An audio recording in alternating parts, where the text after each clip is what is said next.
Entering the Pat Mayo Experience. Pat Mayo Experience. Pat Mayo Experience.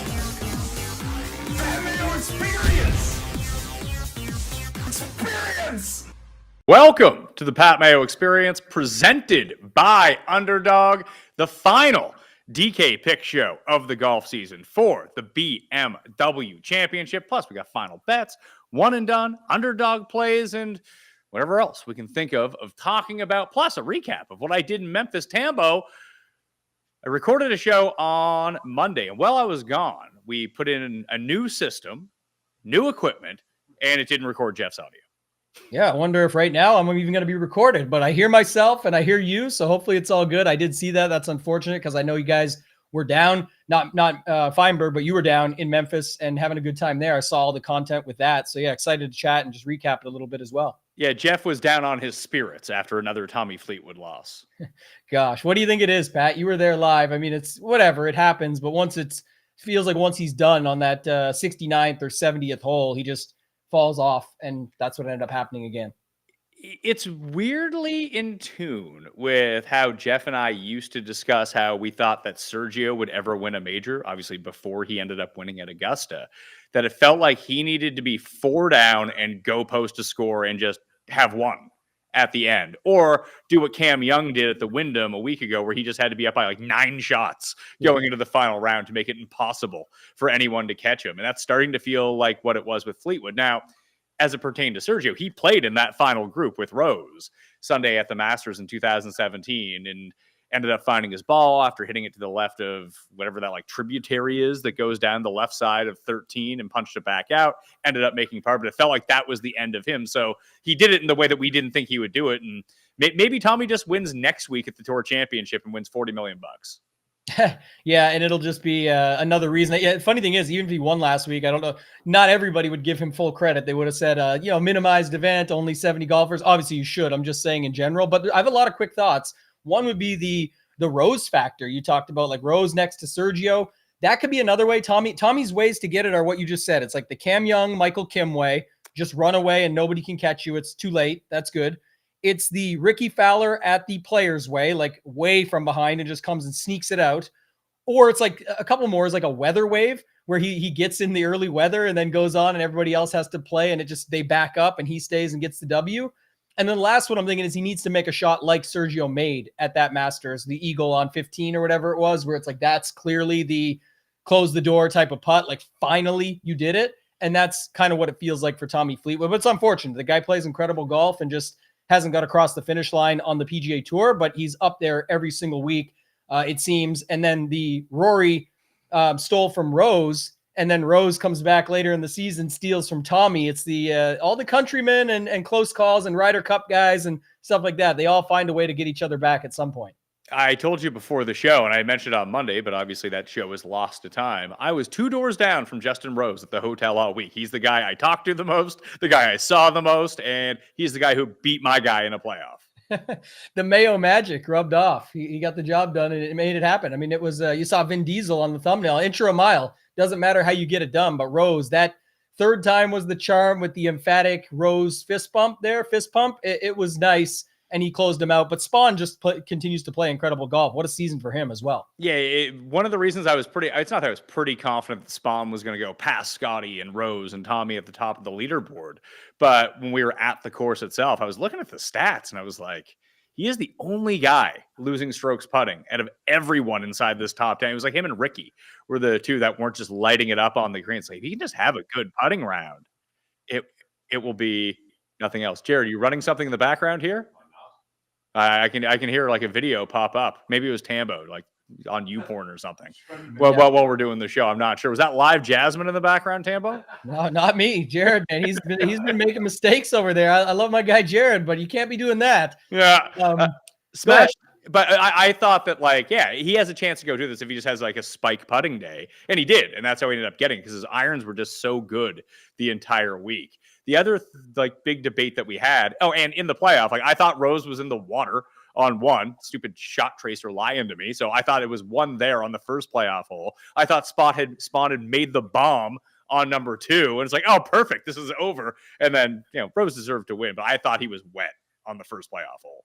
Yeah, shot tracker showed it. He was walking on water because even on the tracer, the tracker, it showed him like 2 feet in the water hitting that shot. That lie was pretty insane, and he just hit a great shot to make it happen. What was the sentiment around there, and just if at all, and obviously what you're seeing on X and things like that, people talking about the Ricky Fowler 6 sponsors exemptions to signature events versus Chris Kirk, who missed a couple short ones on 16 and 17, made a bomb on 18, but not good enough to finish just out. And then the only Chris Kirk piece that's going to the next round is his caddy with Scott Scheffler, which we'll talk about later. Yeah, I mean, I didn't really hear much about it. I don't care. Yeah. I think this is what you want, right? This is why you have sponsors exemptions. I was hoping both Spieth and Ricky would get in so they could have 2 new guys that they gave sponsors exemptions to every week. So if you're going to play it this way, it's better that Ricky gets the earned spot so he's not burning sponsors exemptions every week.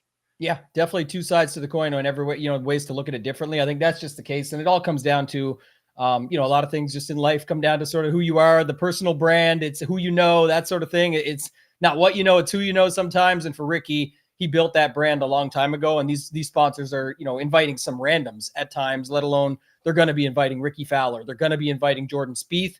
Everybody else is just going to have to deal with it. That's the way it goes. But he played pretty well and he made his way in. And so now see what he does here this week coming up. I almost ran him over walking to the tee box in a golf cart going to 1.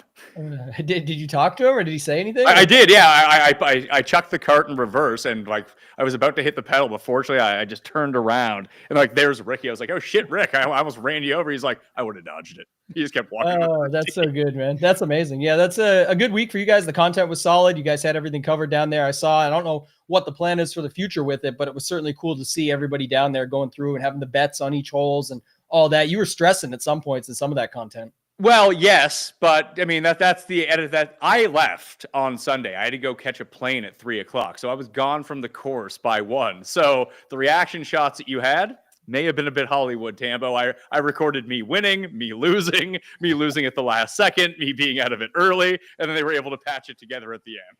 See, I told you guys, the Mayo magic. It rubbed off on Justin Rose, and now he's got the hidden tricks, the secret tricks, and he's giving away his magic tricks. So that's what it was. I don't know. I liked it, thought it was solid, and now we get another big week ahead, but hopefully they do something more like that in the future. Yeah, I liked it. And obviously, like we all talked kind of beforehand, like we didn't know what each other's bets were going to do, but it was cool to hang out with. I haven't hung out with Rick since probably like the DFS Open 5 years ago. Like seen him periodically, but like we got to spend the entire week together. It was just so much fun doing the shows with him again, and met up with my guy Money Mills. Allie was there too, and we kind of structured. It's like we do need to make this into a show. Like this is for content. So Rick became the conservative betting guy, and me and Money were just like chucking out 30-1 parlays to see if we could hit one and win. The worst part was if JJ Spawn wins, I win.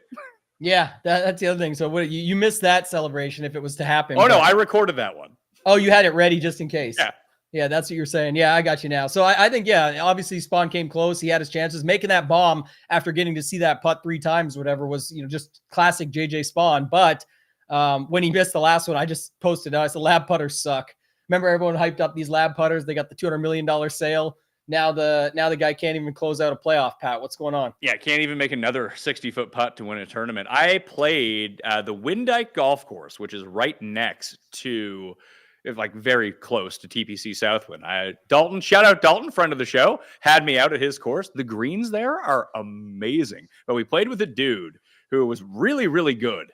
And he had a lab putter, and he's like, I don't know what I'm doing anymore. It's like he was putting like this. Like for a guy who looks like he's a scratch handicap, dude can't putt. It's hilarious. Trying anything, Pat. That's the thing. Got to switch it up. Maybe he'll go to the cheater putter soon enough. Which one's the cheater? Oh, the big long one? The anchoring, yeah. Just oh, they're not anchoring. Trust me. And then you get like people zoom in online and post the video. They're like, that's touching his sternum. You were there when Zalatoris won 2 years ago. Why didn't they go back to the par 3 hole in the playoff? Why did they keep playing 18? That pissed me off. I was because I forget who it was, or when I talked last week, it was like, that was kind of the setup. I was like, if this goes to a playoff, it's the best. I don't know where, I just don't follow that enough to know like they've changed the playoff structure. Playing the same hole in any tournament, RBC Canadian Open, by far the worst. That year was just brutal when it's like a backstopping extravaganza and then you just got to slam it up there. It just makes it even worse. But this one, changing the whole, all that, like, oh, we don't want the fans to move, da da da da da. Like I had the best time that year running around from the hole over to like the clubhouse to watch it because you couldn't see it anymore there, then down to the par 3 on the water where he was up against the rocks. But this course, I mean, you were there. It makes for some great golf. I know not everybody loves it, but if you get a playoff like that at the end, it is pretty exciting with the water off the tee on 18, the situational stuff that you talked about there with Rose, and then the putter bomb. And then if you could get that par 3 back in, I wish it would be that way. But either way, it turned out to be a pretty good ending to a great week. I really like the course. I didn't see much of the front 9 all week. The front 9 just goes. Like you get, I think 5 is the farthest you can be at that course because that's where we were recording with Siwoo in the morning on the final day. I looked at the guys like, how long is it going to take to get back to the media center? Because like, I got to go catch an airplane. He's like, I don't know, like 20 minutes. And then we ran into Scotty Scheffler's, because Scheffler had teed off with Spawn, and then Fleetwood and Rose were behind him. Like they were on 1 and 2 by the time we started going back, and we ran into like the Scheffler crowd. But to the Ricky point, just one last thing on Ricky. So yeah, I almost ran him over. The sponsors invite stuff, people are pissed off about that. Do you know why he gets sponsors invites? I saw 30 dudes independently. It's not like they were there as a group dressed in orange on Sunday there to see Ricky Fowler. Oh, 100%. That's what I was saying earlier. It's almost like having a personal brand matters. And for him, he, hasn't played the best as of late. He had his downswing or like his downstretch, and then he ended up getting that 3M that year or whatever. It was the Rocket Mortgage. I can't remember what the big, the thing. He finally got the job done, and then he kind of fell off a little bit again lately, but now he's grinding his way back into things. But yeah, there's still grown men dressing like Ricky Fowler. People make fun of people wearing basketball jerseys and football jerseys over 35. There's like 40-year-olds rocking orange Puma suits at these playoff events for Ricky. It's embarrassing. I was waiting to see if you'd add that, but yes, I will not be wearing any Ricky Fowler suits to these events anytime soon. Like you're 11 years old, I get it. Like you're pumped to see Ricky Fowler, although these are the guys that probably were 11 years old. I mean, they probably weren't 11. They were like 18 or something. Now they're between 28 and 35, and they're still dressing like Ricky out on the course. Ricky has stayed in pretty good shape over the years. So the Sunday orange for him and the Puma gear, well, it's not a look that I would rock. Like he looks good wearing it. These people at the course, they do not look good wearing it. Yeah, he's got his wife is like an Olympic athlete. So I'm pretty sure he's still staying in check and staying in tune for everything he's got going on. But yeah, he can wear it. It's his thing. For everybody else, I think it's like a 12 and under or something is like what it should be restricted to. Additionally, Ricky is an Olympic athlete. He has the rings tattoo on his arm. Correct. Yes, I forgot about that. That's why he's in such great shape. Olympic athlete, Ricky Fowler. What else? Oh, we ran into a viewer. This is going to suck. We ran into a viewer at the bar on Friday night. I had done my long day of filming on Friday. And I was playing golf in the morning. So I was like, yeah, we went out for dinner that night. We went out for like one more drink. And then we ran into a viewer at the bar who was there on like a business thing. He had like extra spend. So he just sent us like 3, just drinks started appearing in front of us. Like 3 hours later, totally forgot the dude's name. Thank you, by the way. It just led to me and one of the producers smoking a pack of cigarettes and yelling at each other outside for 2 hours, arguing about something I don't remember. Oh, that's amazing. That's a classic Pat Mayo. You've been to any Mayo parties or Mayo Media Network events? There you go. Smoking a ton of cigarettes, standing around talking, and eventually yelling. That's perfect. Yeah. Hey, shout out to my dude, Casey, who I think I'm going to have on the show. He's one of the producers at Golf Bet. That's the guy I was yelling at the entire time. He's from Boston. Everyone just thought we were really mad at each other, but it just turns out that's the shared language that we had, yelling at each other. Yeah. Nova Scotia mixed with Boston certainly could be the same thing. And I'm going to Boston this week, actually. I'm headed to Boston on Friday, the World Baseball Fantasy Championship for DraftKings. I'm going to go down there and support some of my Ship It Nation guys, and I got the +1. I'm the +1 king. When I don't make it in myself, I still find a way to make it down. I'm excited for Fenway Park. I've never been.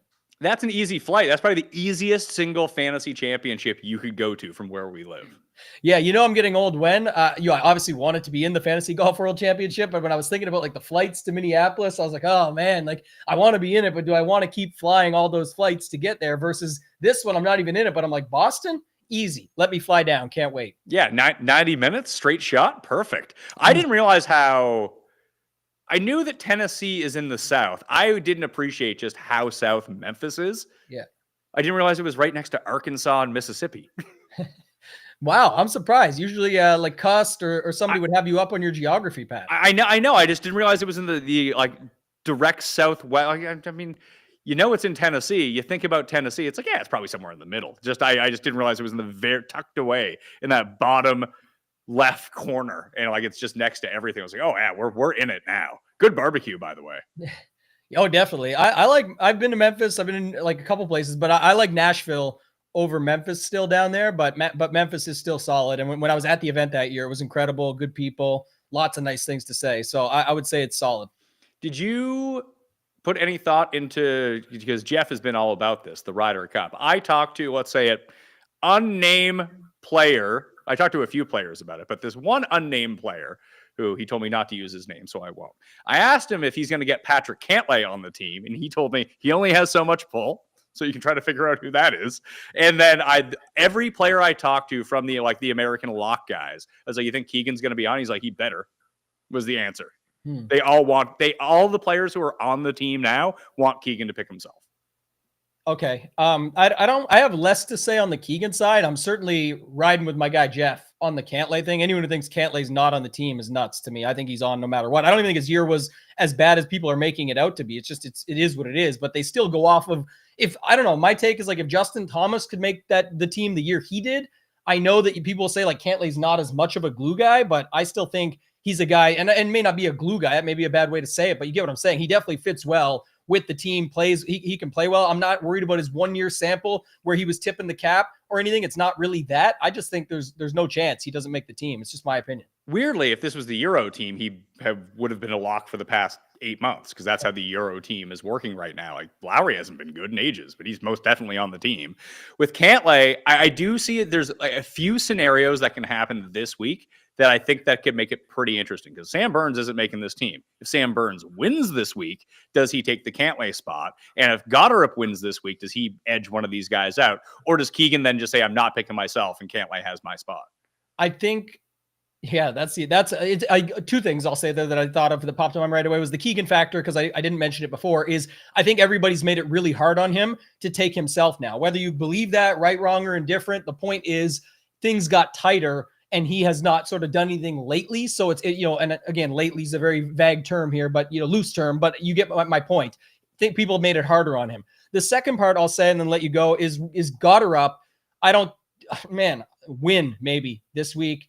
But other than that, I don't think he can play as good as he wants. And I don't think he's getting on the team over some of those other guys. I just don't see him. It's still a boys club to some extent. And I just don't see it happening unless something else happens. Well, it feels like there's one spot for Cam Young or Gotterup as it comes down. And Cam Young has a stranglehold on that right now. A lot of that due with the way that he's been playing. Obviously, he won at the Wyndham, but based on his past performance of being a guy that everyone thought would be really good. When in fact, over the past 2 months, Gotterup's having a way better past 2 months. He won the Scottish and came like third at the Open. Yeah, when everyone said it was like a fluke that he wanted the Scottish. I like Gotterup personally. I'm talking like outsider looking in. We're talking about it. I just don't see them picking him. Or him getting on the team unless, like I said, something miraculous happens. I just think for me, it's going to be that they would take Cam Young over Gotterup if it came down to it. I just wonder if there's a path where they both can make the team. Maybe. Yeah. I again, it's not my expertise, but I think that would be sort of a unique world. I don't see that happening personally. Last one. If Ricky wins this week, is he on the team? Yeah. Good for him. So the only real Ricky conversation I had were with some dudes at NBC who are hosting the Ryder Cup. Like, it's on NBC this year in Peacock. They were like, we really hope Spieth or Ricky somehow manage to win and make this team.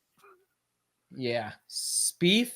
Sure. Well, Spieth's gone. He's not even playing. Oh, yeah. Spieth's not even in this week. He finished like 50-something. But I'm saying, like, in beforehand, when they're saying that, if Spieth could get on, yes. I think, put it this way, if Spieth and Ricky were both in this week and that same scenario was presented to me, I would lean more favorably to the Spieth side than the Fowler side. I just think if Fowler wins, it's amazing for him and great job and good work, but that his reward would be playing in the following week. That's it. It would be a real fuck you to everyone who the reason that he is there is that he played in these signature events. That's where he got half of his points from. It's not like he's been playing pretty well for about a month now. That'd be funny that after all the talk about him not deserving to be there, if he just won this week. Is there conspiracies behind the scenes for like the guys that didn't go to live that could have got big bags? Like Ricky definitely could have got a big bag just on the 40-year-old men wearing his uniform around the course. If Cam Smith was getting what did Cam Smith get? 80 mil or something they said from live? I think it was maybe 100 that he went back and fought for after he won the Open. What would Ricky have got? Well, I think Ricky and Rose were both a part of like Gen 1 Yeah. guys that were getting big money to go to live, and they both passed on it. Weirdly, I heard the reason what happened with Cam Smith and why he's on live. I got a bunch of good like behind the scenes stuff this like week. it. But the reason that Cam Smith went to live is because they really wanted Adam Scott. And Adam Scott said, no, no, no, no, no. And then as we got down to it, like that year that Cam won, he won Kapalua and he won the Players.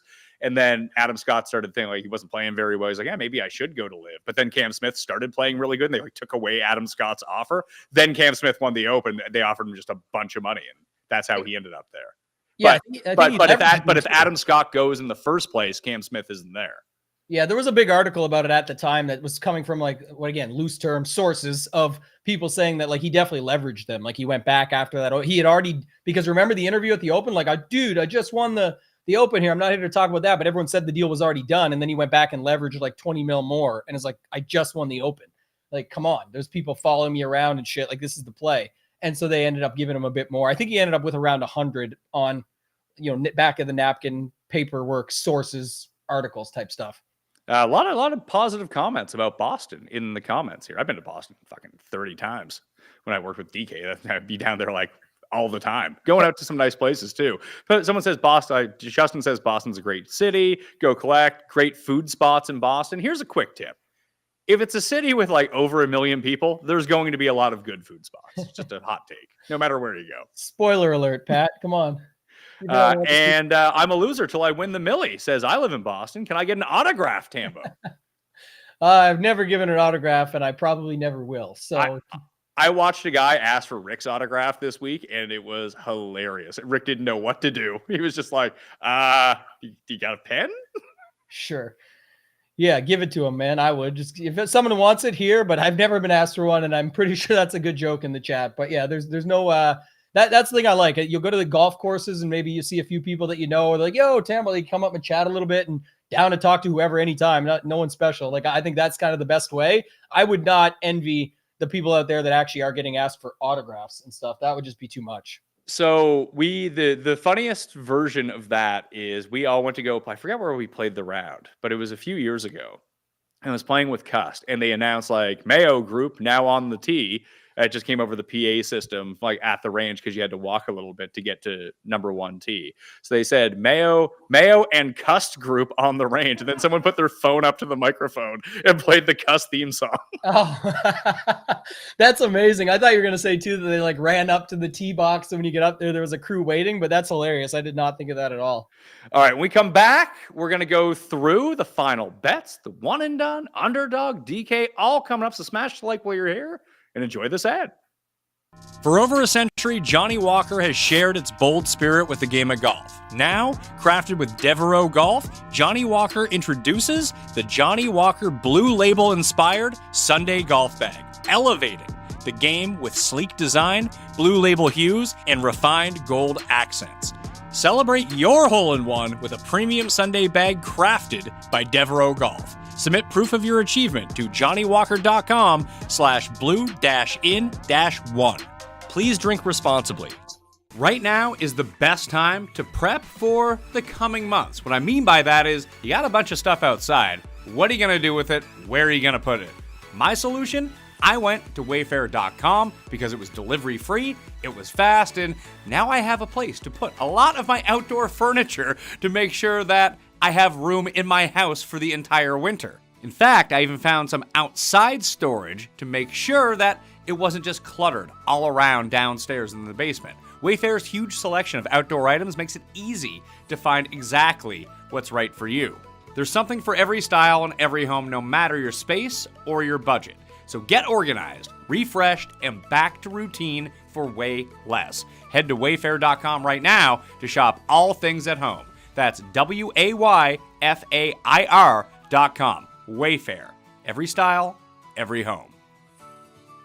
Smash the like to this episode, sub to Mayo Media Network, of course, and leave me your winner down in the comment section. You want to hear the bets, Tambo? Yeah, what do you got this week? Johnny Vegas to win? Oh, yeah. That's it. Single bullet. Starting with that. Let's go. I had a big... I wanted to bet Rory. So this kind of sucks. So I saw him at 7-1 on Monday. Then I started thinking there are some guys in this mid-range who I could see popping at Caves Valley. So I had to really think about it. By the time I ended up getting to go bet Rory, he was down to 6-1, which really, it's $1. It's a big difference when you're talking about the top of the board because you're betting more money to try to get the amount that you want to. So I was like, he's down to 6. I'll just go the other route. I played some of the mid-tier guys. And then I logged on this morning. It's like, he's 6-1, but here's a boost to 8 if you wanted. I was like, fuck. I would have done that for sure. So I'm not betting Rory. So Rory is going to win is really the takeaway of this. I bet Ludwig at 22-1, 24-1. I bet Sam Burns at 35-1, got her up at 50, and then I took 2 bombs with 5 places. Ryan Fox 110-1 and Johnny Vegas at 125-1. I'm still like lurking around Cam Young because I do think he fits this really well. But then I'm like, do I really want to be the guy who bets Cam Young 2 weeks after he got his first win after 3 years? I don't know about that.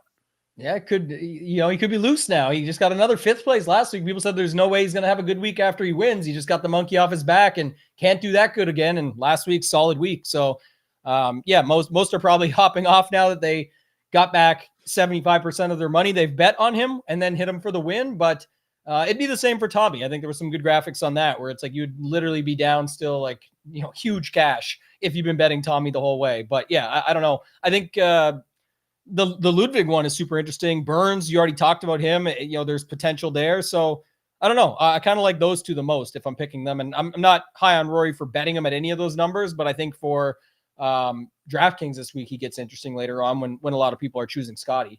I don't, are people, so with Scott, let me just finish this off here. So I did first round leaders as well. Got her at Fox and Vegas, 33, 66, and 66. And I played 2 head-to-heads this week. Now that I did that betting contest, I'm like into head-to-heads again. Really got the juices flowing. Vegas over Bridgman minus 105 and Fox over Dietrich plus 105. Both of those are at CoolBet.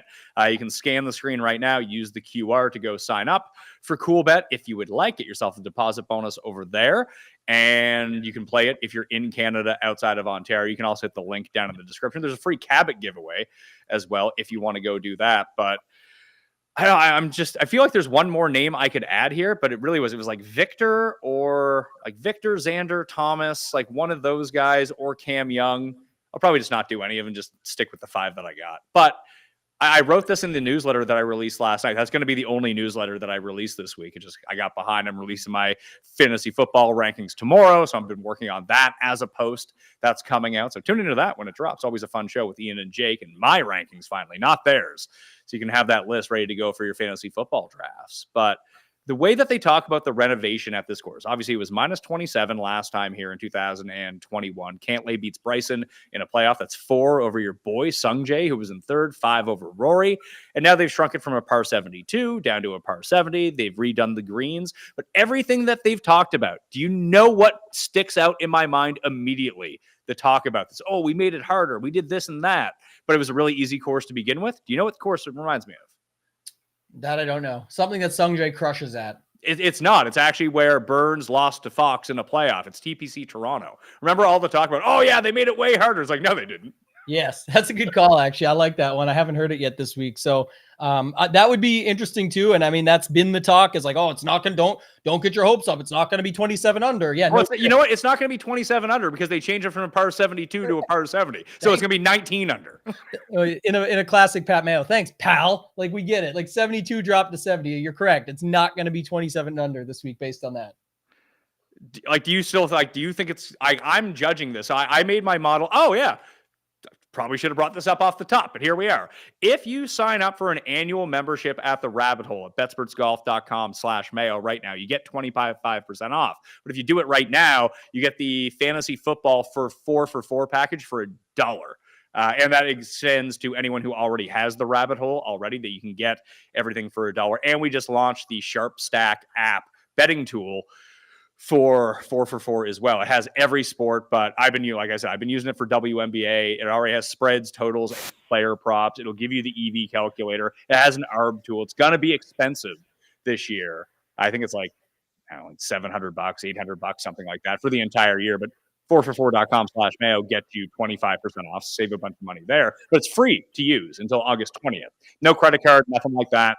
put in your email at 4for4.com/sign up. You can use the tool and see if you like it. It's a lot like what we had with the prop sniper the past few years, but it's everything now. And it's every book, EV, and spreads, totals, and every sport instead of just fantasy football player props from like 3 sites. It even has all the pick'em stuff. So if you're on Underdog, which I'm going to do a ton of Underdog stuff, you can find the best lines on there too.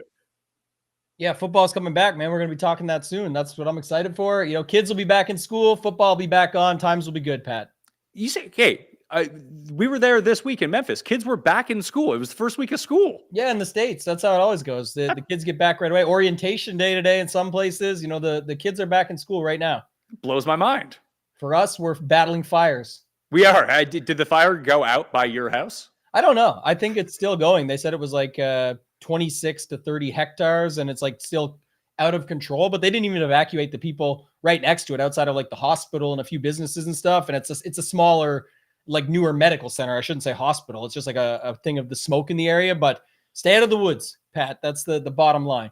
Yeah. I saw some of my friends are very upset. They're like, the government can't tell you to stay out of the woods. It was like, they're only doing it because there's absolute fucking morons. Like, they asked nicely. That didn't work. So they're like, we're going to fine you if you go in. They're like, if anything happens, the whole province goes up on fire if you go in there. And we're not going to be able to save you because all the firefighters are putting out forest fires.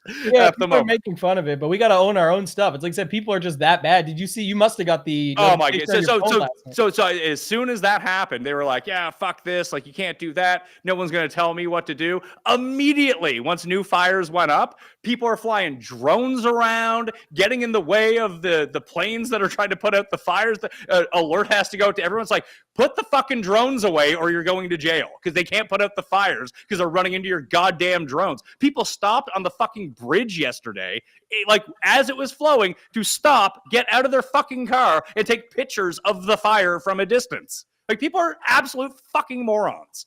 And this is what you've created, Pat, because you're the content king. These guys, what they said, put the drones down, forget the clicks. That's what they were telling them. These people are looking to go viral, baby. Get that picture that's special or whatever it might be. But everyone just gets infatuated with it. But yeah, the drones cannot be flying when there's like water bombers trying to come through to help put out the fire before it just lights the whole city on fire. Yeah, they're just like, yeah, it's going towards like neighborhoods and going to burn down houses. People are like, nah, I need my drone shot. Pictures. Yeah, drones. Gotcha. Like, yeah, so it's funny stuff, but not the fires, but like the battles back and forth, the people on the political side of like staying out of the woods and all that, but they just forget there's people that are just so dumb out there doing the most ridiculous things, and it's doesn't take long. We saw it west in Fort Mac. I mean, I think that area is basically similar to what we have here in size, and that whole thing burned down years back. So it's like it can happen pretty quickly when it's been this hot for this long with literally no rain. No rain. We live in the rainiest place on earth, basically, and it hasn't rained in 2 months.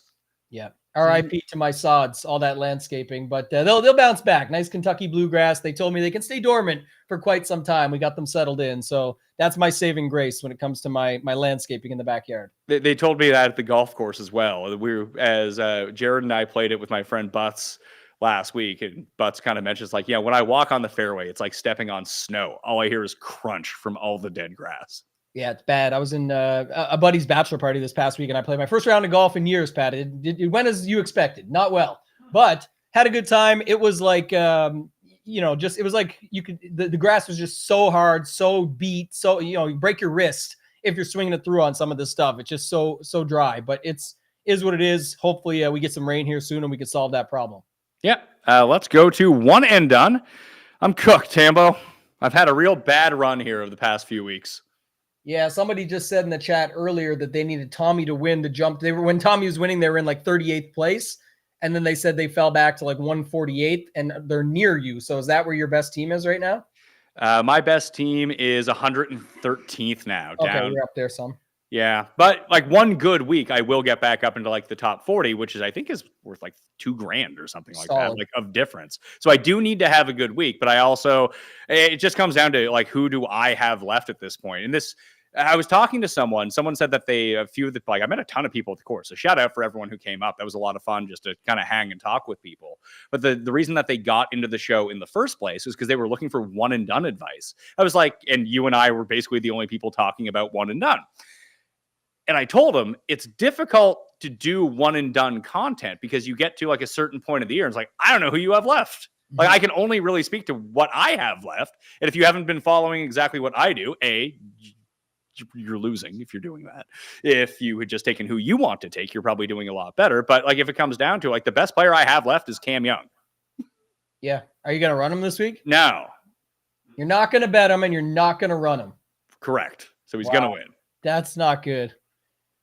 I would do one of the two, I think, but I don't know. What are you thinking then? Tell us what you're thinking based on your position. I think that's what people like the most, because some people are in similar spots, and if you're not considering Young and they probably already don't have him, it may give them more insight to what they could do as well. So how are you seeing this board this week? I think it's final week for pretty much everyone, right? Nobody includes the Tour Championship. I think some do. The race for the Mayo Cup does not at fantasygolfchampionships.com. Additionally, we'll have a $500K NFL Survivor being announced tomorrow, where you can go play that. So keep that in mind, and I'll send out an email blast about it. It's just JJ Spawn is probably widely available for people. I don't know if they're going to run him back again. But after that, the guy who's the most widely available of all the good players is Cam Young. So I'm guessing Cam Young, JJ Spawn, and maybe Fitz might be the three highest owned guys, because there's a chance that people actually have these guys left to use. So if I do want to move up, I guess if I just roll out Cam Young and he wins, that I will move. Obviously, I'll move up. I'll get $4 million. But if I can find a guy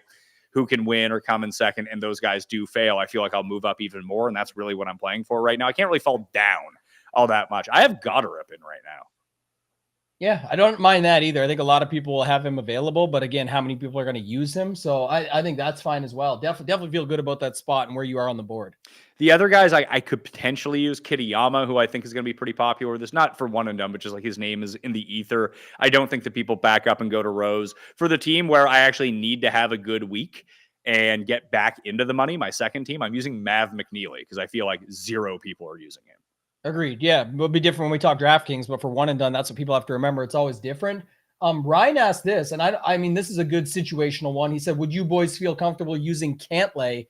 I am the 148th place for Mayo's one and done. I bet he would be lesser owned, but like anyone who has him left is probably not leaving him on the books after he won here in 21 and played a little bit better last week. What do you think? I would say roll him out. 13% left is the only people who can use him. So I think if he wins, you make a huge move in my pool. Yeah, I think it's more for me, like, do you think he wins? Because I think of that 13%, only 13% have him left, but I think a lot of them are going to use him, because why would they let him just sit all season at what would kind of be the spot to use him, right? Like, you'd have to think that's what people want to save him. They know it's at Caves Out. Again, I don't know if they actually know this, but it would depend, too, how many people in front of you have him. I think you can go in and look at that as well if you want to really put the time in. But, yeah, I would go with who you think. If you're going to do that, I would go with who you think is going to get the job done this week and feel good about your pick more than just do it to do it. You have to remember as well that with league availability, there's so many people that have just stopped playing at this point. True. That they might be a big part of that. Like, I just looked at the top 3 teams in the one and done. They've all used Cantlay. I'm guessing that anyone who has been paying attention all year has used him at some point trying to pick the spot and doesn't have him left. Yeah. So I would say that's fine then, especially if you like him for this spot. And why wouldn't you? So I agree. Yeah, good with that. All right. I'm in 25th out of 300 in my one and done. Top 10 get paid. All the top guys been used. Any lean towards Hovland, Hideki, Burns, Spawn, Henley, Kitayama, or Goddard? I'd probably use Burns, honestly. Because when I take a look at this course, the first thing, like, just even to look at how it played in 2021 with the talk of how it's set up, it's driving and putting. Can you find someone who can drive it and someone who can putt it? I mean, that's what Sam Burns does. It's what he can do. Yeah, but generally speaking, like that, when it comes to like, oh, you really need to be dialed in with your approach play. It's like, nah, that's not Sam Burns. Yeah, I hear you. Not Sung JM either. But crazy that this Carson fella has all these players left. Hovland, Burns, Spawn, Kitayama, Goddard. Like maybe a couple of those are pushing it, but still, there seems like a pretty good setup for going into the final event. I'm wondering if you could be better than 25th. If you just use some of the good guys? Some of the good guys earlier on. But yeah. You have 1, 2, 3, 4, 1, 2, 3, 4, 5, 6 out of 7 guys left who have won events this year. Yeah. There you go. That's what I was going to say. And then like the Spawn major, like you weren't picking them there, but just to note it, Spawn played really well. So yeah, a couple different spots there, but either way, like the Colin Burns, I think that's fine also. Matt says he would go with Hideki in that spot because his tee to green numbers are off the chart. Here's the thing. Hideki can't drive the ball, and that's a real problem. I've tried this too. His approach numbers are awesome, but a lot of that has to be cooked up with how bad he's been off the tee. He's getting himself in terrible spots off the tee, hitting pretty good approach shots, and it's boosting his approach numbers. But I just, with the way he has lost like significantly off the tee in basically every tournament except the Open Championship 3 weeks ago over the past 4 months. And I think you have to be an elite driver or get away with running a hot putter or being the best in approach or chipping in 8 times. I feel like that path is just so difficult. Yeah, I think it's going to be we'll see how it actually goes this week, but it's like you said, if he finds his driver, then, he can still hit those approach shots. But to your point, it's also hard if he doesn't. There's no saying those approach shots are going to continue either. I cooked up a very quick underdog play for you, Tam. Let me know about this. It's something it's also a boost up on Cool Bet as well, if you just want to play it that way. Actually, no, this one is not. Sorry. Vegas top 20, Ryan Fox top 20 pays 270. Yeah. Oh, no, wait. No, this was the first round. Sorry. It's Vegas lower than 69.5 strokes, Fox lower than 69.5 strokes round 1. Pays plus 270. Like that way better than the first one. Yeah, the other one paid like 6 to 1 or something. Yeah. Even though I get that there's odds involved, but yeah, I definitely like them to go low in round 1.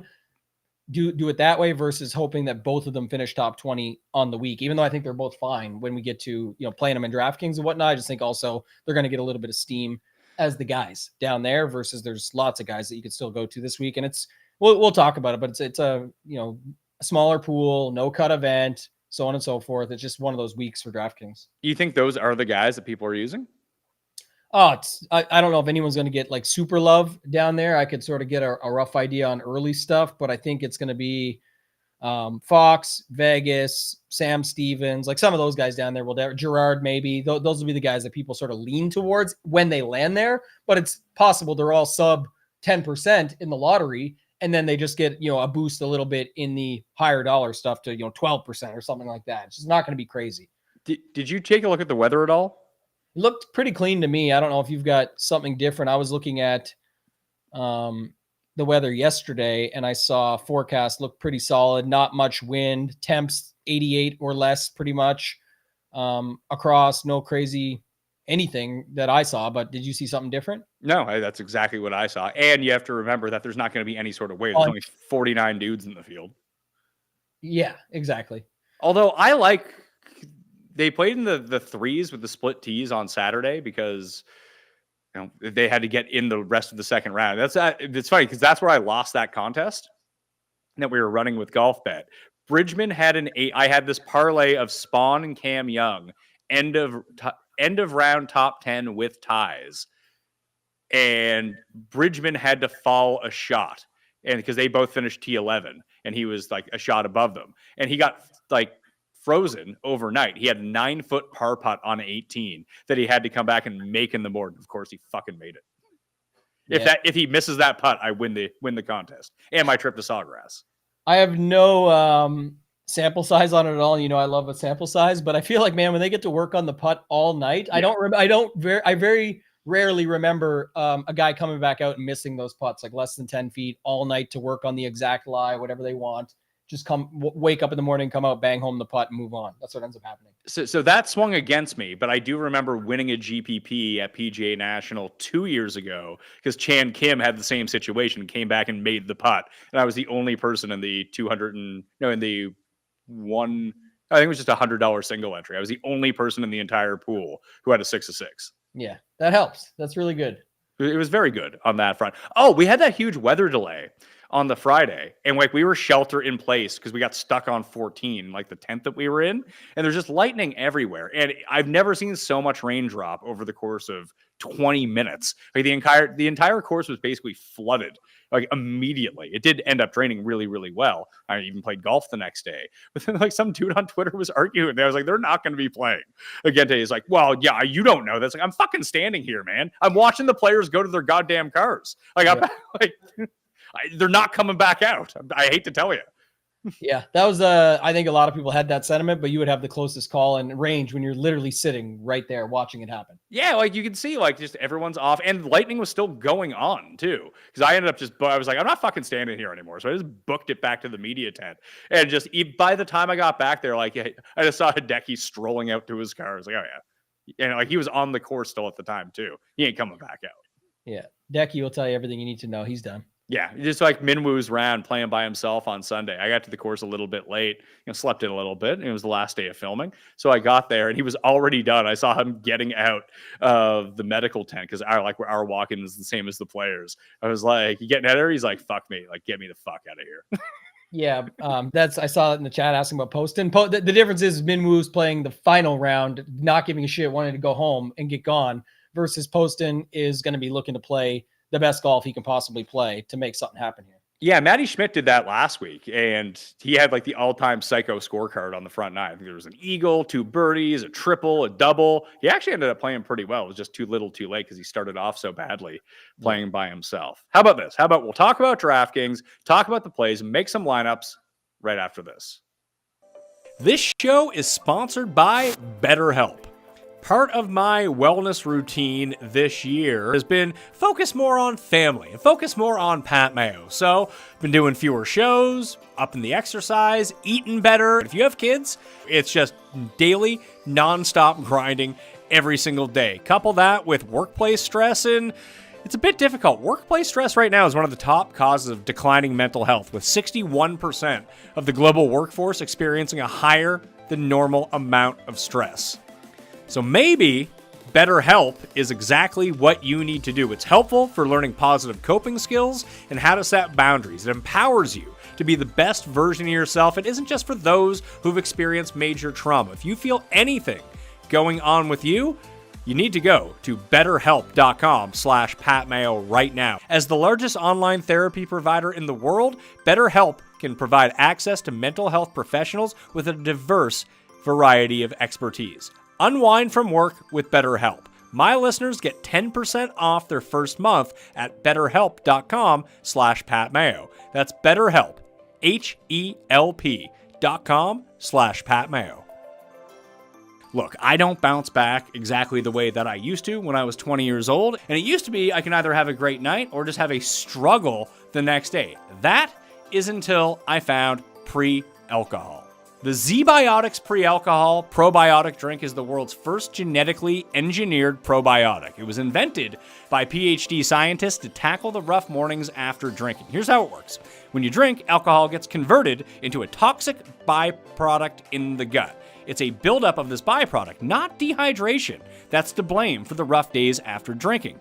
Pre-alcohol produces an enzyme to break this byproduct down. Just remember to make pre-alcohol your first drink of the night, drink responsibly, and you'll feel the best tomorrow. The final days of summer are here for you to enjoy. Whether you're heading to the beach, camping in the woods, or squeezing one last vacation road trip, do not forget to bring Z-Biotics Pre-Alcohol Probiotic Drink. Drink a pre-alcohol before drinking and enjoy every day of summer to the fullest. Go to zbiotics.com/PatMayo to learn more and get 15% off your first order when you use Pat Mayo at checkout. Z-Biotics is packed with a 100% money-back guarantee, so if you're unsatisfied for any reason, they'll refund your money, no questions asked. Remember, head to zbiotics.com/PatMayo and use code PatMayo at checkout for 15% off. Tambo, I went to the beach for the first time yesterday all summer with the kids. Okay. It's nice. Missed the ocean. Yeah, I was there a couple weeks ago when I was away to Prince Edward Island. And you went to PEI? Yeah, we took the kids and my sister and brother-in-law and their 2 kids. So the cousins were all playing. We went out to the beach there. It was nice. But I think the secret is like, don't plan for the full day. I don't know why these parents do this to themselves where they say, oh, it's got to be a beach day. And if we're going, we got to bring sandwiches and bring the whole 9 yards. Even if you do, you can go from like 10:30 till 1 and still have sandwiches and a lunch. You don't need to spend 8 a.m. or 9 a.m. until 5 and then wonder why everyone's cranky and pissed off. That's not the play. We left the house at 10:30. We're there by 11. Like we had snacks for lunch. For sure. And we stayed till 1:30. And Even for a real lunch, even if you brought a dining set and rolled out table and chairs, I don't care. The play is the limited amount of time. If you cross over a lunch, bring a lunch. I started with the sandwich rant, but I will just say, like, it's the people that go all day and then freak out and bitch at night and we're like, oh, my kids are so wild now and everyone's cranky and da-da-da. It's like you went for a full day to a hot sunny beach with sand and everything going on. Like it's a disaster. BetspertsGolf.com/Mayo get you 25% off the rabbit hole, stats tool, the optimizer, everything, plus the Discord and articles. And if you get the annual today, you can have the 4for4 fantasy football package for $1 for the year. So go do that. Highly recommend it. What are we doing for DraftKings here? You say everyone's using Scotty. Can I use Scotty and Rory? I don't know if everyone's doing that, but yeah. No, but people are using Scotty, but if I use Scotty, can I just use Rory with him and go on my way? Yeah, you plug in Vegas, Fox. Who's the other guy you like down there? I like Stevens, and you land on Glover or Bridgman. You went against Bridgman, so we'll go Glover. Boom. No, you know what? I'll save the $100 and use Collie instead. There you go. Projects well, fits. Winner. I don't know if we've ever yet seen a Scotty Rory lineup win a tournament, but it's definitely possible this week. Yeah, it feels like you're really leaving a lot in the middle here.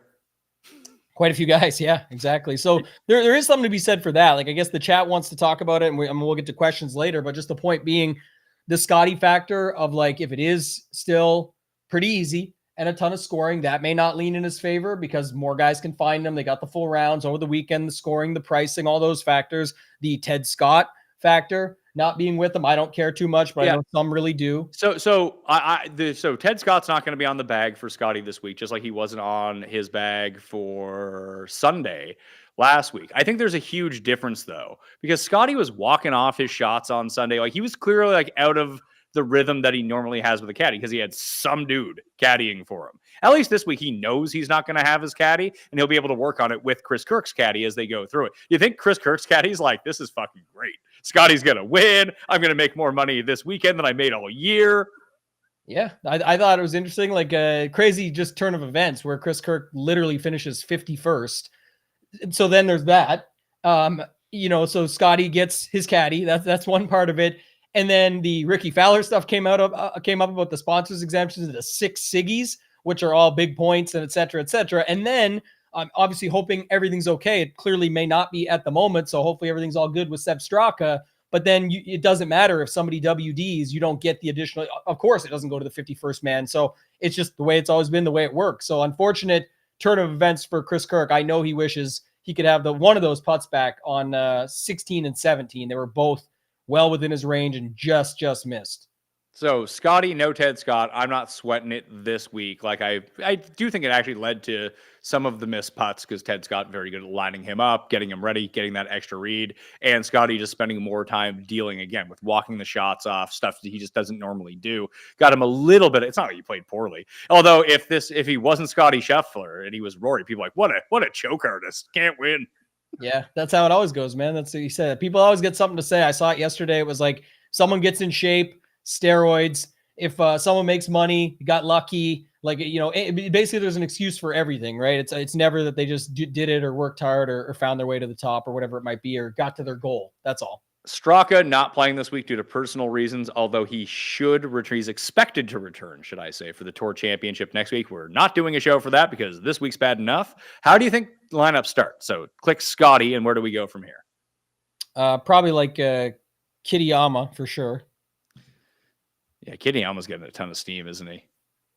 I feel like the 8K guy always slips in, and this week it looks like got her up, but we'll see if we kind of land there. Let's go below Kitayama, and what do you see there? What do I see there? Where are people going? Fitz at that's 89. Yeah, Harry Hall, Kitayama, Sam Stevens, Pendrith, like those sorts of guys. All right, let's try that. Pendrith and Harry Hall for sure. I would not play Harry Hall here, by the way. Oh, here's the lineup right here, and it projects good too. I got it. You found it, and I found the finishing part. So it's Scotty, and then it's 4 7K guys. It's Harry Hall, Kitayama, McNeely, Pendrith, and it lands on Sam Stevens. There it is. $0 remaining. Yeah, that's the type of build you're going to see right there. I don't like that build. Yeah, like I said, I'd rather punt off these Pendrith and McNeely spots to like even bigger goobers to get up from Hall, just even with one more really good player. So take those 3 out, and then who are the guys that you want? Vegas and Fox? Yeah, those would be my guys from the bottom. But I mean, you could go Vegas, Fox, and then your choice of Ludwig or Cantlay. Ludwig.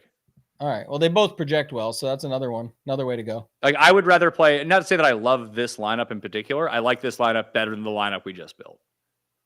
Yeah, agreed. I think it's a way. Plus, the way to get different this week, where there's only so many ways that you can go. So I think being really aggressive when there's everybody getting the same amount of holes, par 72 versus par 70, sure, but still going to be some scoring out there and guys that can find their way around. And even if they have some blow up holes, they can still make it up at those price tags down low. That's the thing. The bigger decision is going to be like the non-Scotty builds, because you can still use the same quote unquote goobers, as you said, down low. Like, here's an example: Vegas, Fox, and Kitayama. But now, who was the guys you mentioned up like in that mid range that you like? If you did like a Cam Young, Ludwig, Cantlay, for example, you could have that. Ludwig, Cam Young. Actually, I like Burns. Let's use Burns. Ludwig, Burns. You'd be able to get Xander. Is anyone playing Xander? Probably not. He's Xander, and then you could get, you said Kitayama, Lowry, whoever from there. I'll use McNeely instead of Kitayama just to pivot, but. So let me see how this projects. What did you ended up landing on? Fox, Vegas, Ludwig, Burns, McNeely, and Xander. And it's not that far off of what we had at the top. It's just that's it. So that's kind of my point. So let's enter that one. And then I just want to see what it looks like if it's Rory instead of Xander. Get rid of Xander, put in Rory, lose McNeely. What is that? Who's 68? Berger, Post, and Taylor. Nah, fuck it. Just play Stevens again. You could do that. Yeah, leave the $300 and just play them. Or you can drop down Burns to... Actually, you can actually upgrade Burns if you wanted to. Burns is 93. You can get to... And Cantlay's 10-1? Really?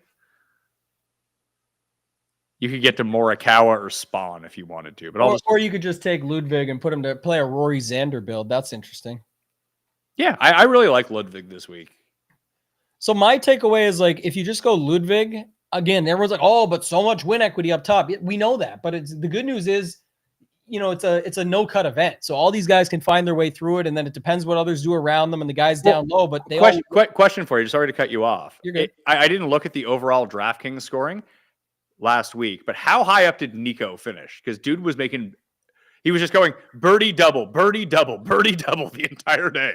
Yeah, I'd have to look it up, but that scores well for sure. And that's kind of my point on these guys down low, is they can still find their way around this course. But the challenge to the Scotty builds, even though he's obviously amazing, is nothing to do with the Ted Scott shit. I could care less about that. It's more of like his builds are going to land pretty similar to other builds, and it becomes a spot. Like I used the example yesterday, and I'll tell you here, is like the NFL Showdown stuff.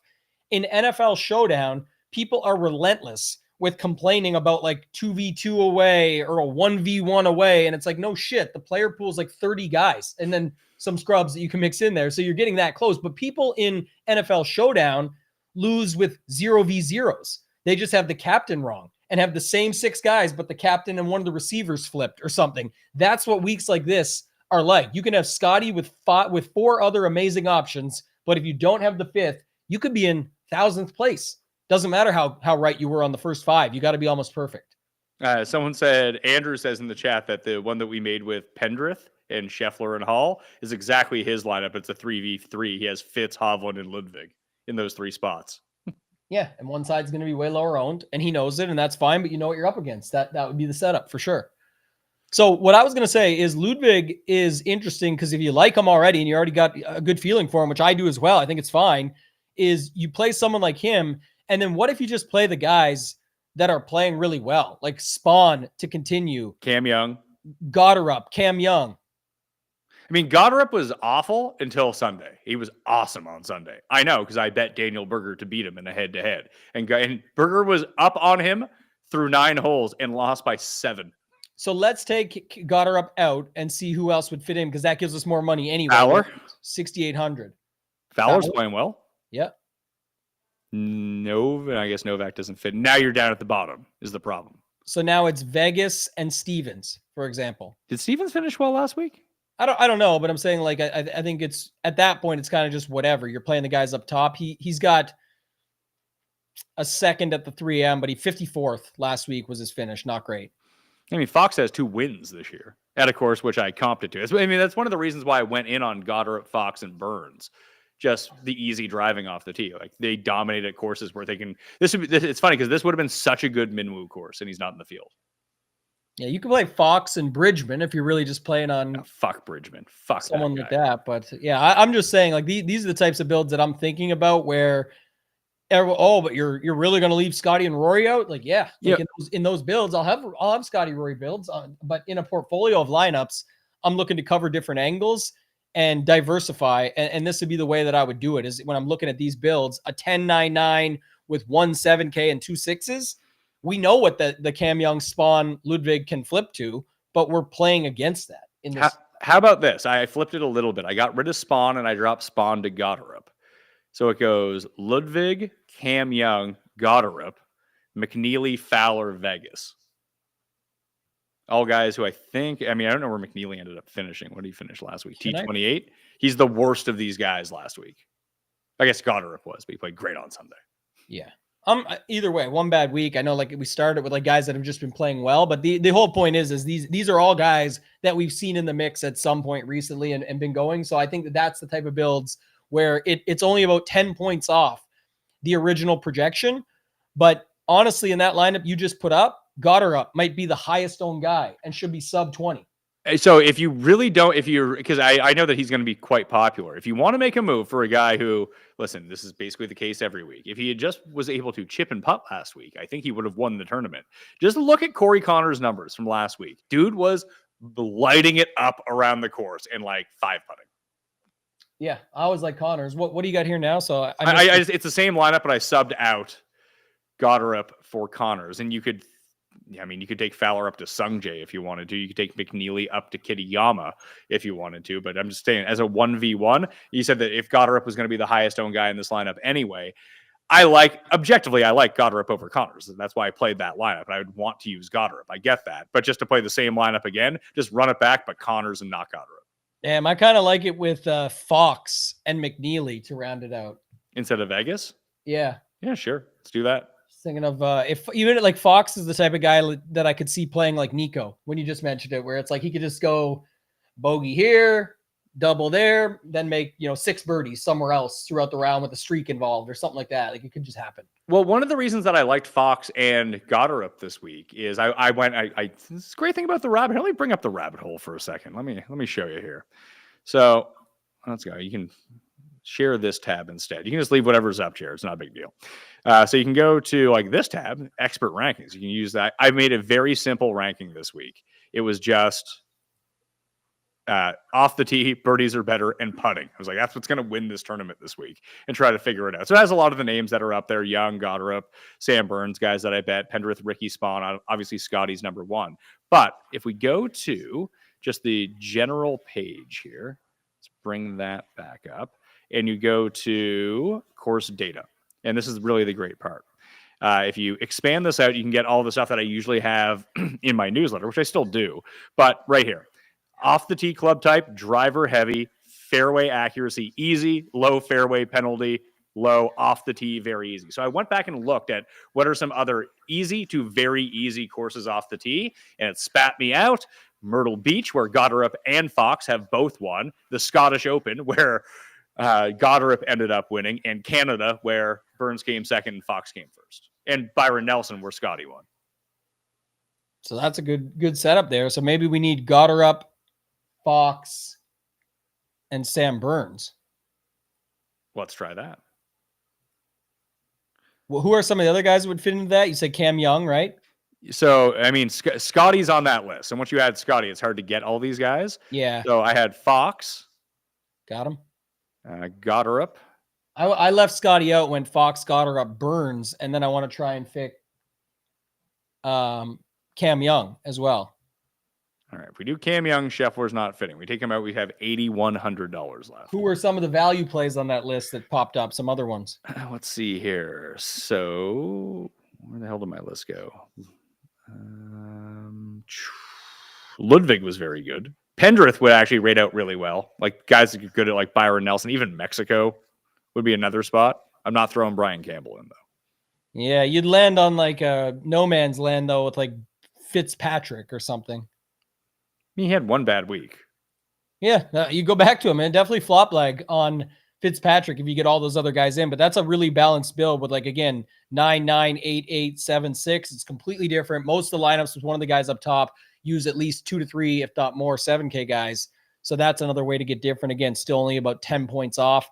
And projections are just so tricky anyway in golf. It's even worse on weeks like this, I find, where it's like, it's a median. There's going to be 4 full rounds. Somebody could have no points after 2 rounds and just absolutely smash over the weekend. Like, there's just so many different ways you could see it happen. So that's part of it.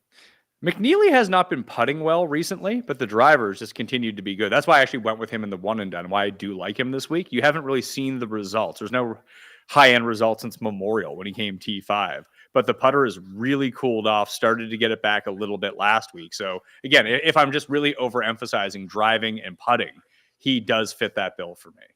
Yeah, I got a few different versions of it based on everything you said there. So we'll find our way into some lineups this week, Pat, on DraftKings and playing them. But I think, like you said, just sort of building them out, that's what people are looking at. It's ways to get different within. And with the Scotty builds, if you look into it further, use different things out there that you can find, I think that you're going to find the more aggressive you get, the more unique that you'll get versus everybody else is just kind of playing it safe with Scotty and some of those guys up the middle. Well, you had made mention that when we talked about if we like this week or not, it's a no-cut 49-person event. It's better for the casual player, worse for a player like you. I think so. Like, for me, obviously you can attack it differently because we can just play, I could play it much more aggressive, knowing what I know that, it's kind of a lazy week in that sense. But that's why I gave the NFL Showdown example earlier. It's like, there's going to be people that get a lot closer just based on the reduced pool, the guaranteed rounds, and then it really will depend on what the chalk does. But if the chalk is getting there, there's still millions of combinations. There's the combinations within a Scotty build, for example. So if Scotty wins, it makes it even trickier because then he's so high owned. There's so many combinations with him. Just my personal preference. I don't have the numbers or anything on paper, but for me, I think that these weeks, I would much rather play the Memorial or something like that, where it's a hard course or another event where it's a big field, no cut event. Even though those are still super high variance, I still want to play those angles in as opposed to a short field, no cut event. That's just my personal thoughts and preference on it. If you had to guess who the chalk 6K guys are going to be, even if they only get to 15% max, let's say, I'd go Vegas, Stevens, Fox would be my list of ownership guys. Vegas, Stevens, Fox. Yeah. I got Vegas and Fox. I agree. I guess we're on the same. And then the other one that I threw out there was if people do end up on Gerard, maybe. But yeah, kind of the same page. I think I mentioned those guys earlier as well. Gerard or Cully, maybe in that spot. Yeah, could be Collie too at 6,300, but I do think people will land on Gerard more.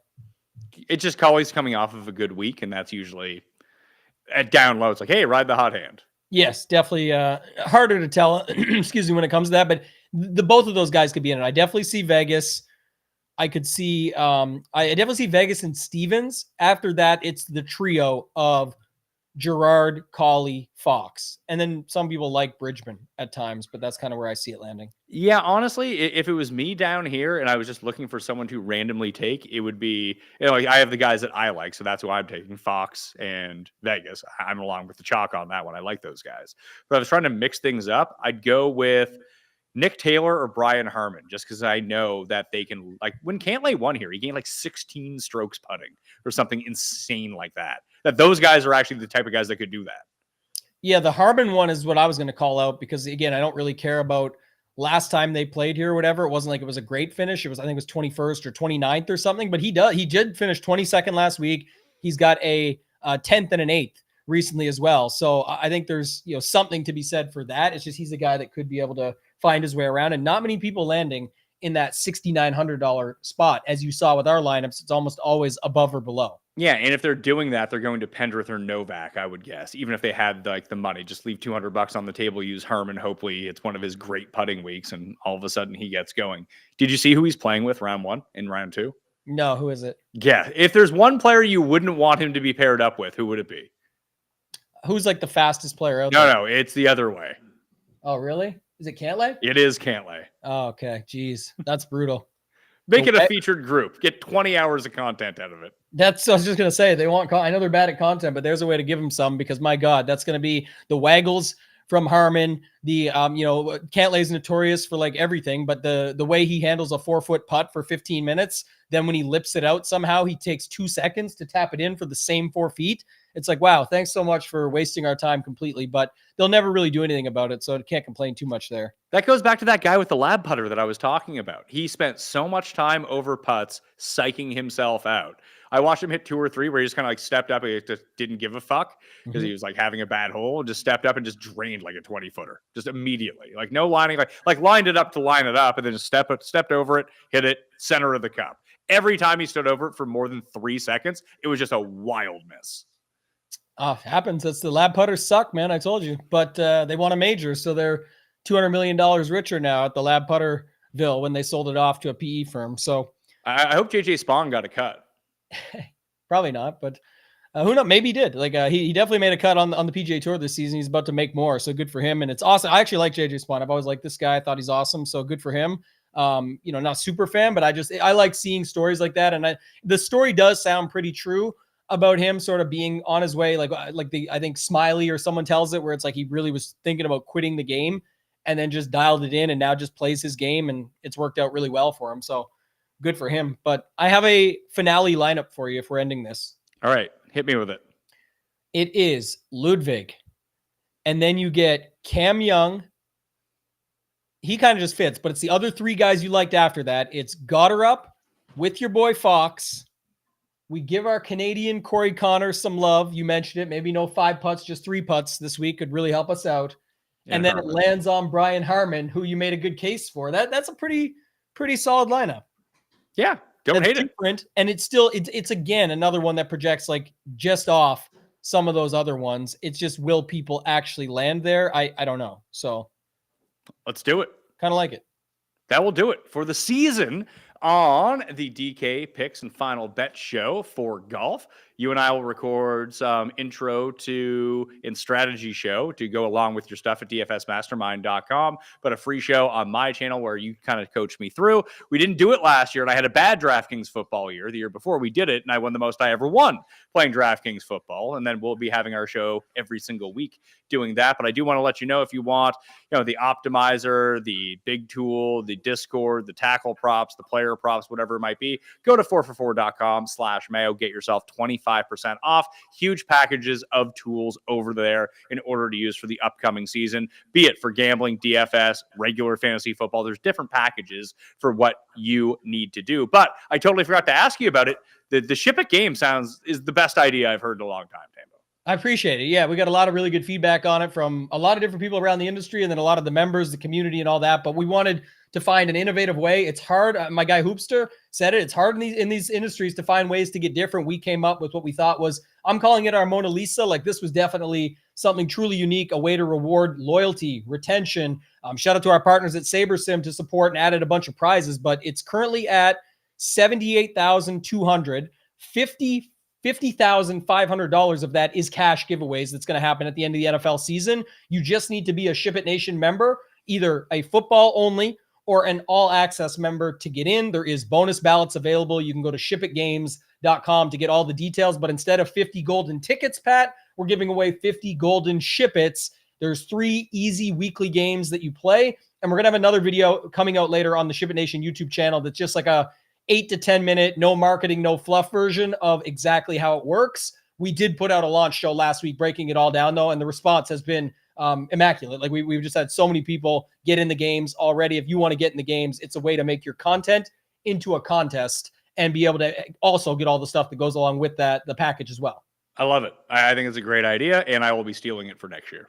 Yeah, let's do it, man. I'm sure tons of people will steal it. People are stealing lots of things from us these days, making their prices similar, changing their packages. Imitation, the best form of flattery, is the saying, and I love that. But we're having a good time over at Ship It Nation. If you want to be part of it, join now. Hit me up if you guys have any questions or want to jump ship and come over to the good side. Yeah, at Toe Tag and Tambo is where you can find him on X. Appreciate the year. We're going to be doing Fridays for football, right? Yep. Fridays live, so we'll do it at like 10 a.m. Eastern, something like that. Oh man, you're speaking my language. I was just about to talk to you after the show. We'll do it live, but I was gonna say I would love a 10 a.m. Eastern start time. That'd be perfect. Yeah, I think that works. We could sleep in a little bit on Friday because obviously that's 11 a.m. for us. That's great. I got a heavy regime right now, and it's very structured and organized, and that really fits perfectly with it. So that would be great if we can do it. Easy game. I was thinking about potentially a few weeks, like adding a third person in, and we could do like a 3-person competition just to kind of like piggyback off what you guys are doing for Ship It Games, like create a contest between all of us for the year too. Yeah, whatever you think, man. I'm always down. And the more the merrier. I will say once shows get outside of 3, yeah, I find them a bit tricky unless you have a setting like you had at your live show, for example. If you got a panel and you're doing something like that, even then, though, you were kind of like, as you do, you're the hosting of it, but it felt like more of a host role, even though you were giving a ton of value yourself and adding it in. I think it gets tricky when you try and get 4+ people on a show trying to break it down. They all start saying the same thing or whatever it might be. But I like a three-person max, so I'm good with that. Yeah, two or 3 people is a sweet spot for a show and podcast, I think, in my mind. Yeah. Anything else then becomes a gimmick. Or just talking over each other a lot. Like even when we do remote, I know in studio it's even better for chemistry. When we do remote, I can still see you on the screen. I can recognize breaks. We can sort of hop in, hop out. Or if you do talk over someone's like, oh, sorry, but I wanted to land this point quickly. But when you get multiple people, everyone like standing there trying to get their point in, it's like, oh man, just too many. So I love that call, and I'm excited for football. We'll do a ton of strategy stuff beforehand, like you mentioned, to get the people prepared. Yeah, well, we actually did our first NFL show with me, Cust, and Jeff this week. Came out yesterday. Everyone should go watch it. It's fucking crazy. But Cust is now in studio doing it with us instead of being at home. I might have to push him back to going to home because he just will not let Jeff get a word in. I'll ask Jeff a question like, Jeff, what do you think? Cust will answer and just cut him off.